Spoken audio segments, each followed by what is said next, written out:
నేను ఒకటే అంటా ఉన్నా ఈటెల రాజేందర్ గారిని, నువ్వు దమ్ముంటే ధైర్యం ఉంటే 10 ఏళ్లలో నరేంద్ర మోడీ అన్నట్టు ఆయన ప్రభుత్వం ఏమి చేసింది కంటోన్మెంట్కు, ఏమి చేసింది మల్కాజ్గిరి పార్లమెంటుకు చెప్పి ఓటు అడుగు అనే మాట బీజేపీ నాయకుడు నేను అడుగుతా ఉన్నా. మాట్లాడితే గట్టిగా అడిగినాం అనుకో, ఏం చేసిరా మీరు 10 ఏళ్ళు ఏం బీకిండ్రంటే జై శ్రీరామ్, ఇంకా తప్పేం లేదు.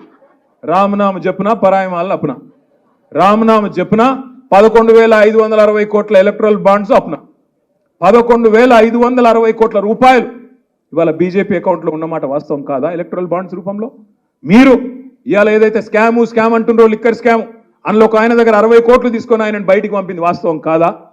ఇవన్నీ వాస్తవాలు కాదా రాజేందర్ అన్న? నీతిమంతుడు మోడీ గారు. ఎందుకు నీతిమంతుడు? 609వ స్థానంలో ఉన్న అదానిని తీసుకొచ్చి 2వ స్థానంలో కూర్చోబెట్టినందుకు నీతిమంతుడు. ఎక్కడికి వెళ్ళి నీతి వచ్చింది? అందుకే నేను అంటా ఉన్నా మిత్రులారా, ఆగం కాకండి. గోసముఖం పెట్టంగానే ఇప్పుడు అన్నాడు మా అన్న, గోసముఖం పెట్టంగానే ఆగమయ్యారు. రాజేంద్ర అన్న మంచి డైలాగులు కొడతాడు. హుజురాబాద్లో కూడా సాదుకుంటారా చంపుకుంటారా అని మాట్లాడిండు. అనగానే పాపం అయ్యో పాపం మా ఓడు కదా అని ఆయనతో ఓటేసింది. ఏమైంది ఓటేసిన పాపానికి? మళ్ళీ హుజురాబాద్ మర్రి కూడా చూడలే, ముఖం కూడా మళ్ళీ చూపెట్టలే.